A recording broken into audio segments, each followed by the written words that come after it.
السلام علیکم ورحمۃ اللہ وبرکاتہ۔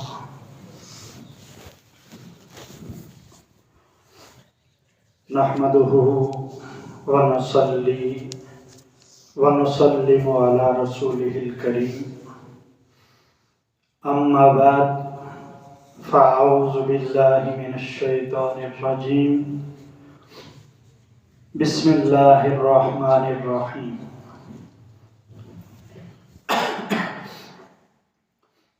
قد افلح من تزکا وذکر اسم ربہ فصلی بل تؤثرون الحیاۃ الدنیا والآخرۃ خیر وابقی ان ھذا لفی الصحف الاولی صحف ابراہیم وموسیٰ۔ وقال تعالی ارأیت الذی یکذب بالدین فذلک الذی یدع الیتیم ولا یحض علی طعام المسکین فویل للمصلین الذین هم عن صلاتهم ساہون الذین هم یراؤون ویمنعون الماعون۔ وقال النبی صلی اللہ علیہ وسلم اول ما یحاسب به العبد یوم القیامة الصلاة فَإِن صَلُحَتْ صَلُحَ سَائِرُ عَمَلِهِ وَإِن فَسَدَتْ فَسَدَ سَائِرُ عَمَلِهِ۔ وعن حذیفہ رضی اللہ تعالی عنہ قال كان رسول اللہ صلی اللہ علیہ وسلم اذا حزبه امر فزع الى الصلاة۔ صدق اللہ العظیم وصدق رسولہ النبی الکریم ونحن علی ذلک لمن الشاہدین والشاکرین والحمد للہ رب العالمین۔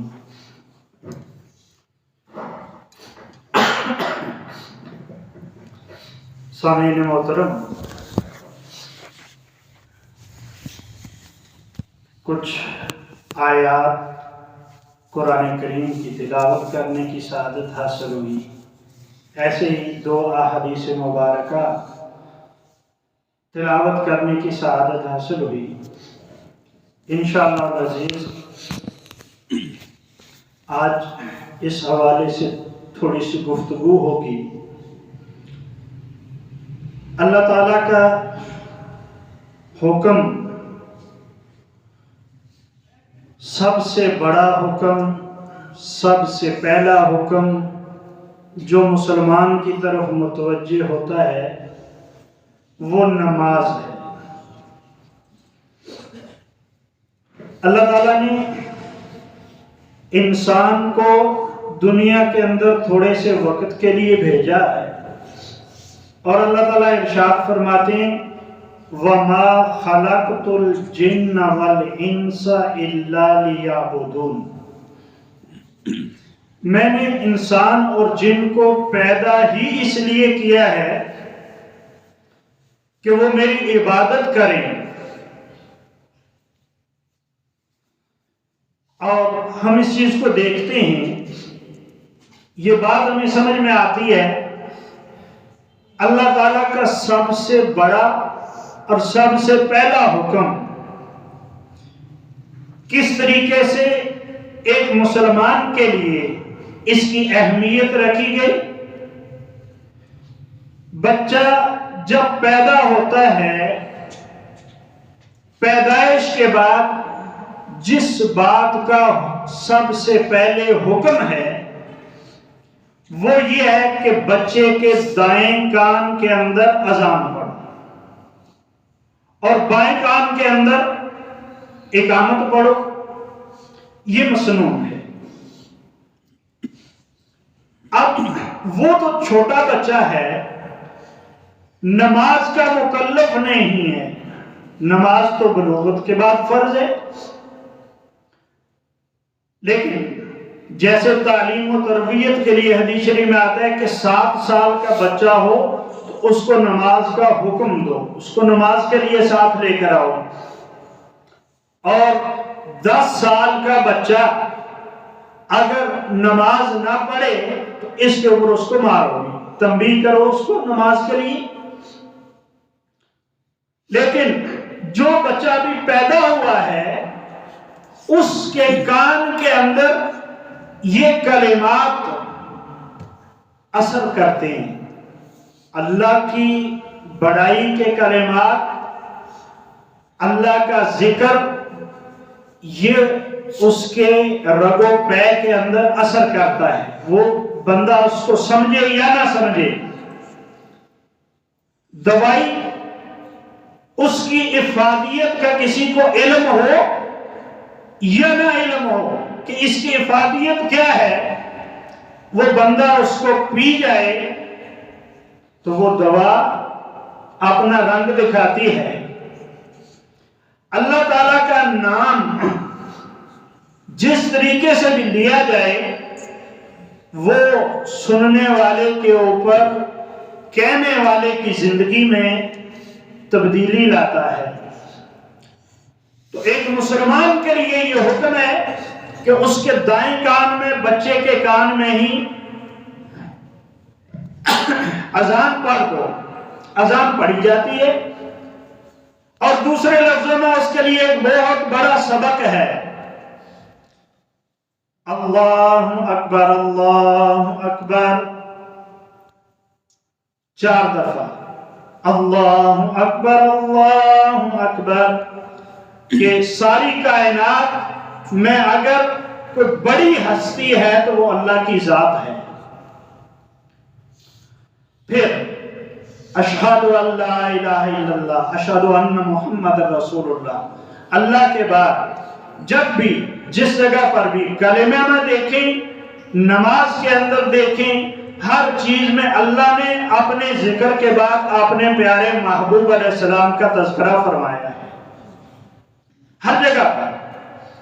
اور پھر سب سے بڑا اعلان بچے کی پیدائش کے وقت اس کے کان کے اندر سنا دیا جاتا ہے، حی علی الصلاۃ، نماز کی طرف آؤ، حی علی الفلاح، کامیابی کی طرف آؤ، کامیابی، تم بڑے ہو جاؤ گے، ابھی تو تم بچے ہو، تم شریعت کے احکامات کے مکلف نہیں ہو، لیکن جب بڑے ہو گے وہ رب جس نے ماں کے پیٹ کے اندر تمہاری پرورش کی، تمہیں رزق دیا، جہاں باہر سے آنے کا کوئی راستہ خوراک کا نہیں، اللہ نے اپنی قدرت سے تمہاری پرورش کی، اور پیدائش سے لے کر موت تک اللہ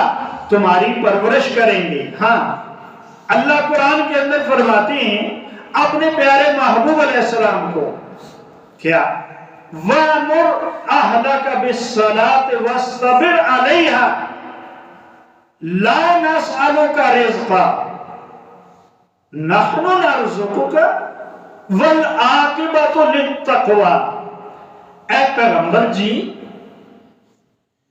اپنے نماز والوں کو، گھر والوں کو نماز کا حکم کیجئے، وَاصْطَبِرْ عَلَيْهَا، خود بھی اس کے اوپر پابند رہیے، لا نسألُكَ رزقا، ہم آپ سے روزی کموانا نہیں چاہتے، نحن نرزقک، رزق تو آپ کو ہم دیں گے، والعاقبۃ للتقویٰ، اور اچھا انجام تو پرہیزگاری کا ہے، تقوی کا ہے۔ یقین جانیے انسان کو کیا ہے، کوئی حیثیت نہیں، اللہ اس پوری کائنات کے خالق ہیں، پیدا کرنے والے ہیں، مالک ہیں، وہ رب العالمین ہے، ساری کائنات کو رزق اور روزی دینے والی ذات اللہ کی ہے۔ مسئلہ صرف یہ کہ ہمیں یقین آ جائے۔ آج کمی یقین کی ہے۔ کیا ہے؟ اللہ تعالیٰ ارشاد فرماتے ہیں وَمَا مِن دَابَّةٍ فِي الْأَرْضِ إِلَّا عَلَى اللَّهِ رِزْقُهَا۔ 12ویں پارے کی پہلی آیت کا یہ کچھ حصہ تلاوت کیا ہے۔ اللہ ارشاد فرماتے ہیں زمین پہ چلنے والا کوئی چوپایا ایسا نہیں جس کے رزق کی ذمہ داری ہماری نہ ہو۔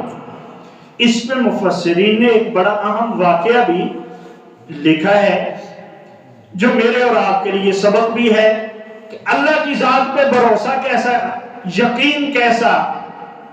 ہاں، جیسا کوئی رزق کرتا ہے پھر اللہ کی جیسا کوئی یقین کرتا ہے،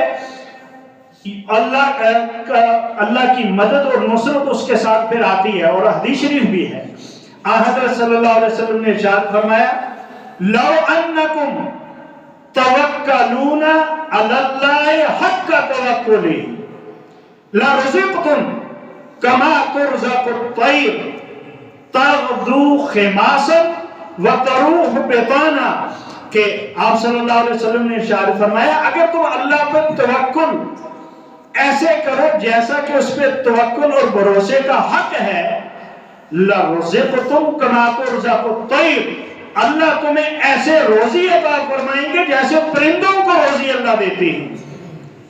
تَغْدُو خِمَاسًا وَتَرُوحُ بِطَانًا، صبح خالی پیٹ گھر سے نکلتے ہیں اور شام کو بھرے ہوئے پیٹے واپس آتے ہیں۔ لکھا ہے کہ اشعری قبیلے کے کچھ لوگ جن میں حضرت ابو موسیٰ اشعری بڑا مشہور نام ہے صحابہ میں، وہ بھی تھے، ان کے ساتھ اور لوگ حضور علیہ السلام سے ملاقات کے لیے مدینہ آ رہے۔ مدینہ کے باہر رات پڑی، رک گئے، ایک آدمی کو بھیجا کہ جاؤ کھانے کا سامان نہیں ہے، حضور علیہ السلام سے عرض کرنا وہ کچھ دے دیں گے، لے آؤ۔ وہ گئے، ابھی دروازے سے باہر تھے، اندر سے حضور صلی اللہ علیہ وسلم اس آیت کی تلاوت فرما رہے ہیں وَمَا مِن دَابَّةٍ فِي الْأَرْضِ إِلَّا عَلَى اللَّهِ رِزْقُهَا، زمین پہ چلنے والا کوئی بھی جانور ایسا نہیں کہ جس کا رزق اللہ کے ذمے نہ ہو۔ اللہ کے ذمے اس کا رزق ہے، جو بھی زمین پہ چلنے والا ہے۔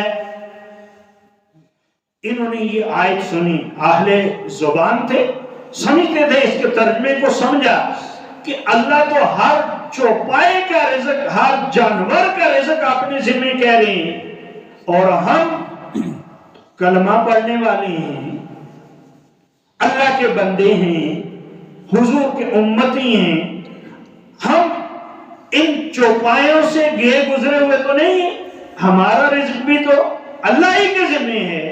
اللہ پہ ایسا یقین کیا، حضور سے سوال کرنے کے لیے گئے تھے، یہ آیت سن کر وہیں سے واپس آ گئے، آپ سے کوئی تذکرہ نہیں کیا، اللہ انتظام کر دیں گے۔ اور ان دوستوں سے آ کر کہا کہ مطمئن ہو جائے، اللہ انتظام فرما دیں گے۔ وہ سمجھے کہ حضور صلی اللہ علیہ وسلم بھیج رہے ہیں، بھیجا تو اس لیے تھا۔ تھوڑی دیر ہوئی، دو بندے آئے، ایک نے بڑا پیالہ ایک اٹھایا ہوا ہے سالن کا، اور ایک روٹیوں کافی ساری اٹھا کر وہ اس قافلے کو دے گیا۔ کھانا بڑا لذیذ، بڑا وافر جو بچ گیا، انہوں نے کہا چلو یہ حضور علیہ السلام کو واپس کرائیں، شکریہ بھی ادا کریں۔ جب وہ بندے واپس گئے تو اب جا کر پتا چلا کہ حضور صلی اللہ علیہ وسلم نے ارشاد فرمایا کہ میں نے تو کھانا نہیں بھجوایا۔ پھر یہ بات سمجھ میں آئی، آپ نے ارشاد فرمایا اس اللہ کی ذات نے تمہارے لیے کھانا بھجوایا ہے۔ میرے بھائیوں، یہ رزق روٹی کا دنیا کے اندر مسئلہ نہیں ہے۔ یہ عرض کر رہا ہوں کہ اللہ تو یہ چوپایوں کو بھی، بلکہ موذی جانور جو دوسروں کو تکلیف دینے والے، سانپ، بچھو، نجس جانور، کتے، سور، اللہ ان کو بھی رزق دیتے ہیں۔ کیا ایک کلمہ پڑھنے والے کے لیے روزی کا مسئلہ ہے؟ نہیں، جب تو بڑا ہو جائے نا، یہ بچے کے اذان میں کان میں اذان دی گئی نا پہلے دن، گویا یہ اعلان ہے ماں کے پیٹ کے اندر کائنات کا کوئی کارخانہ نہیں، تیری کوئی دکان کام نہیں کر رہی، تیرا کوئی ذمہ دارہ نہیں، باہر سے خوراک پہنچنے کوئی ذریعہ نہیں، میں رب العالمین تجھے ماں کے پیٹ کے اندر پال رہا تھا۔ کل باہر نکل کر ایسے دعوے نہ شروع کر دینا کہ یار میں نہ ہوں گا تو میرے بچے کھائیں گے کہاں سے، میں اگر یہ کام نہ کروں گا تو بنے گا کیا، میں نے اگر دکان نہ کھولی، میں نے اگر یہ کام نہ کیا تو ہوگا کیا؟ بھائی کچھ نہیں ہوگا، سارا کچھ کرنے کی اجازت ہے تمہیں، اپنے آپ کو بہت بڑا نہ سمجھنا۔ اللہ اکبر، اللہ اکبر، ہاں اللہ کو بڑا سمجھنا۔ اور یہ قاعدہ اور کلیہ ہے، بڑا چھوٹے کو جس بات کا حکم کرے وہ تسلیم کرتا ہے۔ باپ بیٹے سے کہے بیٹا ادھر آؤ، خوشبخت با ادب بیٹا فوراً باپ کی بات کو مانے گا۔ شیخ و مرشد اپنے مرید سے کوئی بات کہہ دے وہ سعادت سمجھتا ہے، تو اتنا بڑا نہ بن جانا۔ ہاں، اور اگر یہ ہوتا ہے، اب جب بندہ اس بات کو چھوڑتا ہے، اللہ کیا فرماتے ہیں؟ اللہ اکبر، میرے بھائیو یہ کوئی بیان نہیں، اب واقف ہے مجھ سے بھی کوشش ہوتی ہے کوئی ایسی بات عرض کر دوں کہ ہمیں سمجھ میں آ جائے۔ اپنی آخرت کی تیاری ہے، حدیث شریف میں آتا ہے کہ اول ما یحاسب بہ العبد یوم القیامہ الصلاۃ، بندے سے قیامت کے دن سب سے پہلے جس چیز کا سوال ہوگا وہ نماز ہے۔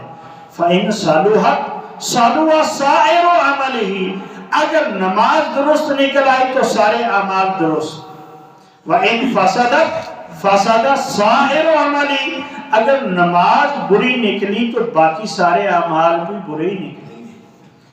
اب جس کو اللہ پر اور آخرت پہ یقین ہے وہ تو نماز پڑھے گا۔ پھر اللہ فرماتے ہیں جیسے ہم نماز میں نا حی علی الصلاۃ حی علی الفلاح، اللہ قرآن کے اندر بھی ارشاد فرماتے ہیں قد افلح المؤمنون الذین هم فی صلاتهم خاشعون والذین هم عن اللغو معرضون، کئی چیزیں آگے بھی ذکر ہیں تاکہ کامیاب ہو گئے وہ ایمان والے جو اپنی نمازوں میں خشوع پیدا کرنے والے ہیں، خشوع خضوع سے نمازیں پڑھنے والے ہیں، والذین هم عن اللغو معرضون، جو فضول باتوں سے فضول کاموں سے کنارہ کشی کرتے ہیں، والذین هم عن اللغو معرضون۔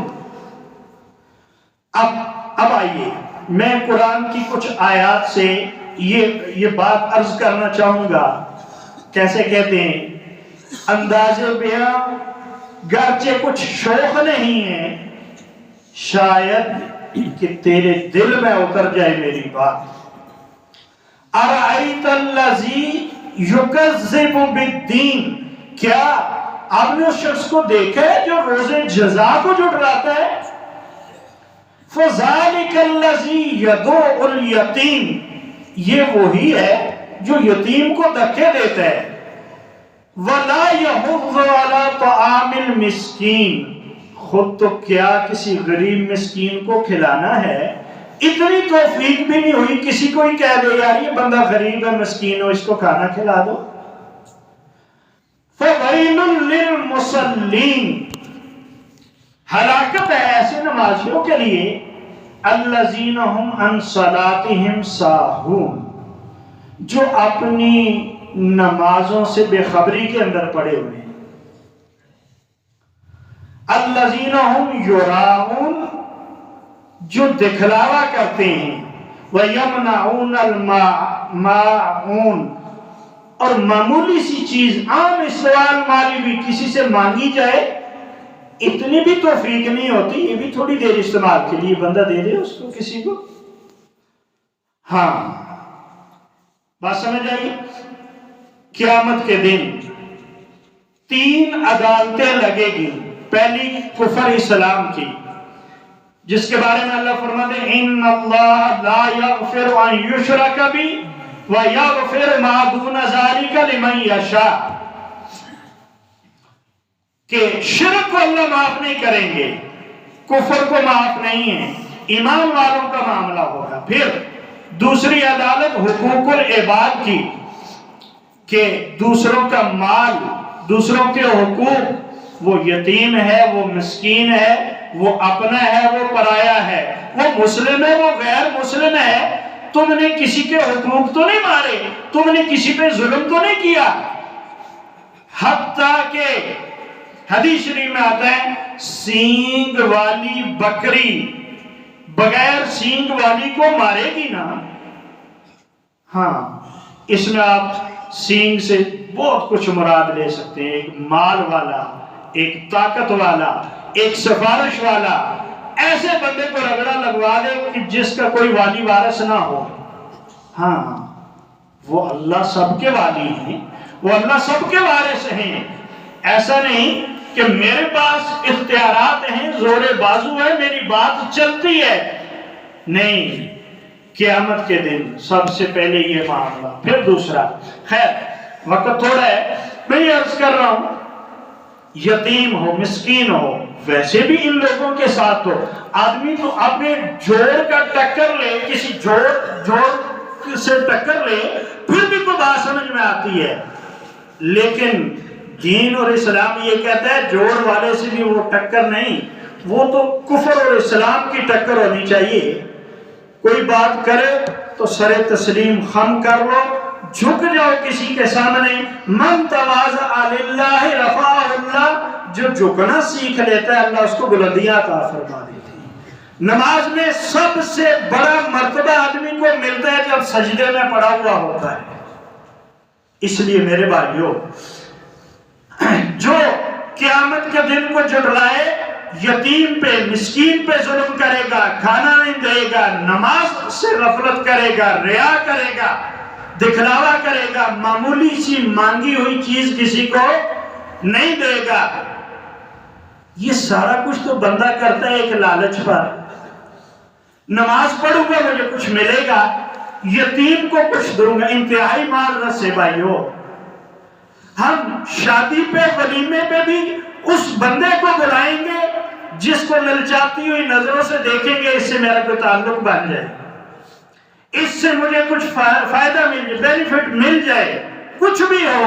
حالانکہ کھانا مسنون ہے ولیمے کا، دعوت قبول کرنا مسلمان کا حق ہے، لیکن ارشاد فرمایا میرے پاس الفاظ نہیں ہے، وقت بھی نہیں ہے، بدترین کھانا اس ولیمے کا کھانا ہے جس میں مالداروں کو تو بلا لیا جائے اور غریب لوگوں کو چھوڑ دیا جائے. غریب کے ساتھ نیکی وہ بندہ کرے گا جو آخرت پہ یقین رکھے گا. اللہ کے لیے میں دوں گا، اس سے مجھے کچھ نہیں ملنا، دینے والا ہو تب بھی امید نہیں رکھنی چاہیے. خالصتاً الذین هم یراؤون، دکھلاوا کرتے، دکھلاوا نہیں، خالصتاً لوجہ اللہ. ہاں اس کو کچھ دوں گا اللہ راضی ہو جائے گا. شروع میں کیا ہے؟ ارأیت الذی یکذب بالدین، دیکھیں اس بندے کو جو آخرت کے دن کو، جزا کے دن کو جھٹلاتا ہے. بات کو سمجھ آ رہی ہے؟ جو آخرت کو جھٹلاتا ہے وہ یہ کام کرتا ہے، اور جس کو آخرت پہ یقین ہو وہ ظلم بھی نہیں کرے گا، یتیم کا حق بھی نہیں مارے گا، مسکین کے ساتھ بھی اچھا معاملہ کرے گا، نماز کا بھی اہتمام کرے گا، ریا اور دکھلاوا بھی نہیں کرے گا، نماز سے سستی بھی نہیں کرے گا. میرے بھائیوں، بعض جگہ پر ایک بڑے اچھے عنوان کے ساتھ قرآن کی ایک آیت کو لوگ پیش کرتے ہیں. انہوں نے کہا سب سے مختصر اور سب سے بڑا دردناک قصہ جو قرآن کے اندر اللہ نے بیان کیا وہ کیا ہے؟ جنت والے دوزخیوں سے ملاقات کریں گے تو یہ پوچھیں گے ما سلککم فی سقر، اچھے بھلے تھے، تمہیں دوزخ میں کس چیز نے ڈال دیا؟ تم دوزخ میں کیسے چلے گئے؟ لم نک من المصلین، وہ کہیں گے کہ ہم نماز نہیں پڑھا کرتے تھے، وَلَمْ نَكُنْ نُطْعِمُ الْمِسْكِينَ، اور کسی غریب مسکین کو کھانا بھی نہیں کھلایا کرتے تھے، وَكُنَّا نَخُوضُ مَعَ الْخَائِضِينَ، جو کرنے کے کام تھے وہ نہیں کرتے تھے، نماز پڑھنے کا حکم تھا نہیں کرتے تھے، اور دوسروں کو کھانا کھلانے کا حکم تھا نہیں کرتے تھے، اور جن چیزوں سے منع کیا گیا تھا وہ ان کاموں کو کرتے تھے۔ کیا؟ وَكُنَّا نَخُوضُ مَعَ الْخَائِضِينَ، بےہودہ کام، بےہودہ باتوں کی مجلس جو بھی ہوتی ہم اس میں گھس جایا کرتے تھے، مشغول ہو جایا کرتے، ہم ان کے ساتھ لگا کرتے تھے۔ وَكُنَّا نُكَذِّبُ بِيَوْمِ الدِّينِ، اور ہم آخرت کو جھٹلایا کرتے تھے۔ اے جہان بڑا میٹھا، اگلا کس ڈٹھا؟ ہاں میرے بھائیوں نظر آ جائے گا، یہ سب نے ڈٹھا، سب کو نظر آئے گا۔ خدا کی قسم، موت کا انکار کرنے والا تو دنیا کے اندر کافر بھی نہیں ہے، اللہ کا انکار کرتے ہیں، توحید کا، رسالت کا، موت اور آخرت کا تو کوئی کافر بھی انکار نہیں کرتا۔ وَكُنَّا نُكَذِّبُ بِيَوْمِ الدِّينِ حَتَّى أَتَانَا الْيَقِينُ، یہاں تک کہ ہمیں اس سے واسطہ پڑ گیا، یہ یقینی خبر ہمارے پاس پہنچ گئی۔ جہاں آج مامو جان عبد الخالق بٹ صاحب پہنچ گئے، میں اور آپ ہر بندے نے اس جگہ پر پہنچنا ہے۔ کیا؟ نبی حضرت آدم علیہ السلام سے لے کر امام الانبیاء محمد رسول اللہ صلی اللہ علیہ وسلم تک پہنچے ہیں، سارے صحابہ، تابعین، اہل بیت، غوث، کتب، اولیاء اللہ سب قبر کے اندر جا رہے گے۔ میں اور آپ نے بھی جانا ہے، کل نفس ذائقۃ الموت، لیکن نماز کا اہتمام میرے بھائیوں، میرے اور آپ کے سامنے الحمدللہ بچپن اس گاؤں کے اندر گزرا، ان کے گھروں کے اندر گزرا، میرے ماموں بیٹھے ہوئے ہیں، اور ان کے اور آپس میں ایسے تعلقات کہ بالکل ایسا تعلق تھا جیسے میرے یہ ماموں حقیقی ماموں ہیں، دونوں اسی طریقے سے یہ دونوں برادران بھی ایسے ہی تعلق، اور خالی مجھ سے نہیں، گاؤں کے علاقے کے کسی بندے سے پوچھے کہ اس بندے کے اخلاق کیا تھے، ہر بندہ تمہیں گواہی دے گا، اور ہر بندہ اس بات کی گواہی دے گا یہ بندہ پہلے دن سے لے کر آج تک، اس دن بھی ظہر کے بعد انتقال ہوا تو ظہر کی نماز ادا کی ہے۔ ان کا بیٹا قبرستان میں حاضری ہوئی، چھوٹا شہزاد بتا رہا تھا ابو کو، ضیاء والدن بتا رہا تھا، یا دوسرا اس نے کہا ابو کو فون کیا، ابو کیا حال ہے؟ اس نے کہا طبیعت تو ٹھیک ہے لیکن بیٹا پریشانی ہے، میری نماز کبھی قضا نہیں ہوئی، کل 2 نمازیں قضا ہو گئی، وہ بھی اس دن ادا نہیں کر سکا، اگلے دن جا کر قضا ہوئی ہے، اس بات کی بڑی پریشانی ہے۔ کام چل رہا ہے، ٹرک لوڈ ہو رہا ہے، روک دیا، نماز کا وقت آ گیا، نماز پہلے ہوگی، کام بعد میں ہوگا۔ میرے بھائیوں، ان کے لیے، میرے لیے، سب کے لیے یہ سبق ہے، جہاں ہم نے جانا ہے اس کی تیاری، سب سے پہلا حکم نماز، اللہ ہمیں اس کا اہتمام نصیب فرمائیں۔ وآخر دعوانا الحمدللہ۔